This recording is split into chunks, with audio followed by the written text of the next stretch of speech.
Hi, I'm Jemima Jackson. I work for a local engineering consulting company called Advitech. And tonight, I wanted to give you a flavour of the work I do. The first question that people normally ask me when they meet me is, why did you become an engineer? And given that only 10% of electrical engineers in Australia are women, it's a fair question. I wanted a career that rewarded hard work and strong technical skills, while working in an environment that was supportive of making sure that I remembered that I could smile more. The other question I normally get is, what do engineers do? And we do lots of different things. I'm an electrical and risk engineer, but in general, we're like dragons for capitalism. We protect company profits and build them up. We don't use fire breathing and claws. We have other magical abilities, like a broad knowledge of science and technology, and a general reluctance to do more than we have to. Though colleagues do accuse me of breathing fire on occasion. I'm here tonight to tell you that safety's gone mad, and it's getting madder. Back in the olden days, safety wasn't mad, because people had common sense. Some of you might remember the good old days, the 1960s. Yeah, represent. Car culture in Australia at this time, and in the US, was associated with a taste for adventure and freedom from the man. Anyone could pack their spouse and 2 to 4 kids in the car and take an empowering 5-hour drive on the winding road from Newcastle to Sydney. Armed with common sense, they were free from seatbelts and the burden of being sober while in the company of their children. If it was your time, it was your time. And as far as I can tell, if God didn't want you to die, she would have given you common sense.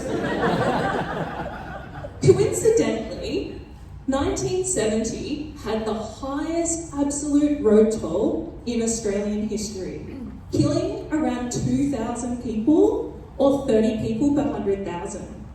Even at that time, an era of ubiquitous smoking, corporal punishment, and Hugh Hefner, this was not considered acceptable.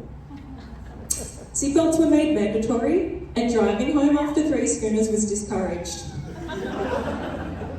This is thought to have halved the sense of freedom and adventure presented by driving. It also happened to reduce the road toll by the same amount.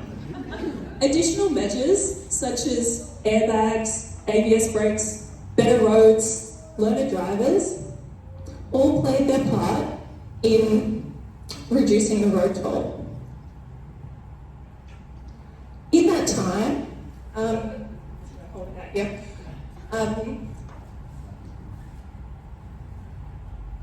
Might lost some batteries. Oh, right. It's happening to my mic as well. No, give it another go. Let's see what's happening. That's all right. Changing community attitudes drove companies to stop treating their workers as disposable. These days, when a business wants to open a new facility or upgrade their equipment, they're required to follow a risk management process. A risk management process, the niece knows when to scream. These days, when we follow a risk management process, we normally start with a risk assessment. A risk assessment, we assemble a team of people with diverse skills and experience, and they talk about the dangers and the ways to make it safer. You may have noticed I said safer, not safe. Engineers accept that as things become perfect, they become infinitely expensive.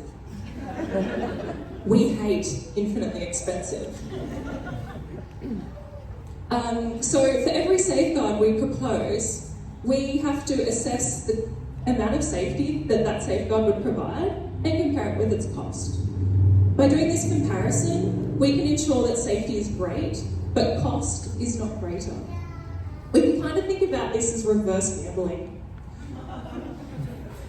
In gambling, the house always wins.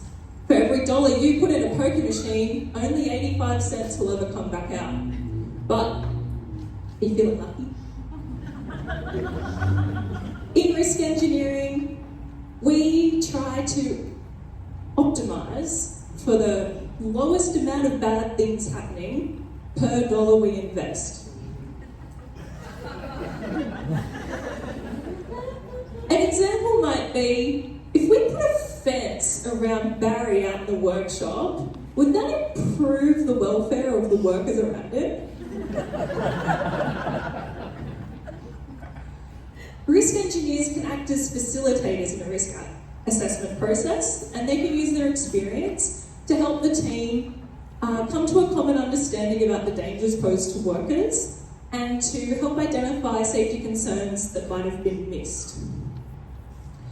Some organisations don't like to invest in risk management because they see the clear and common understanding of the dangers posed sucking all the fun out of the room. As far as I can tell, the word fun here is being used as a substitute for the word profit. Because I don't know what's fun about going to work. Let alone getting squished by my robot colleague, Barry.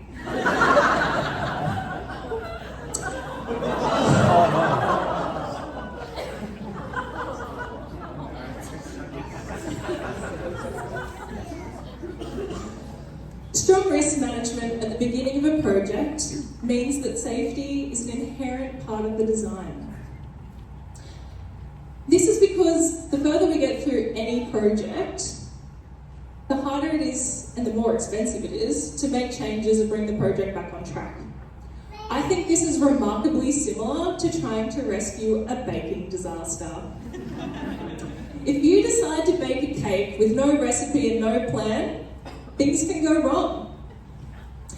And when they do, the later it is that you realise, the harder the cake will be to rescue.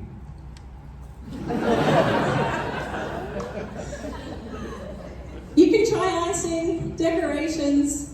My family will attest my favourite approach would be to try and convince you that it's exactly as I intended it.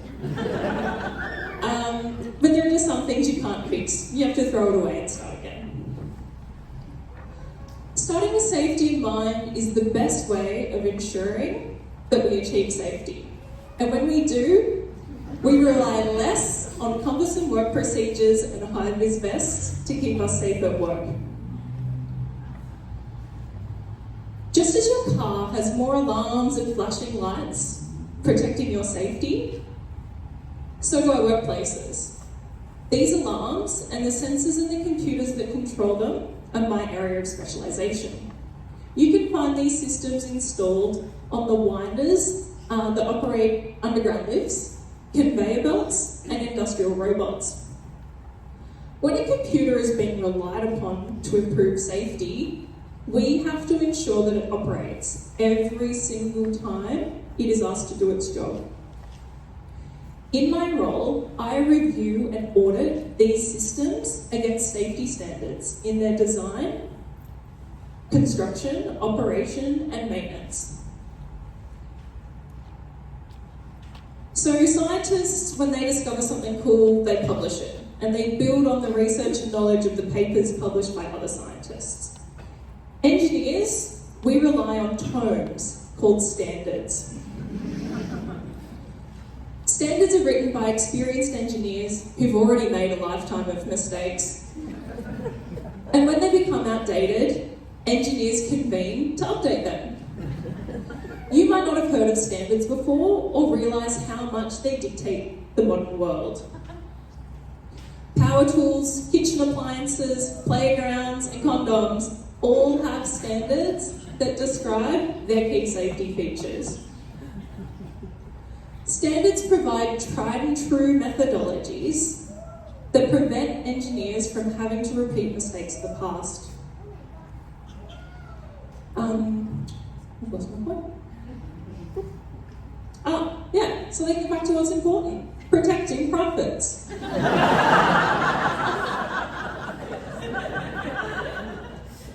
So, as science and technology advances, safeguards that we previously discarded as being too expensive become cheaper, and we can provide more safety for less money.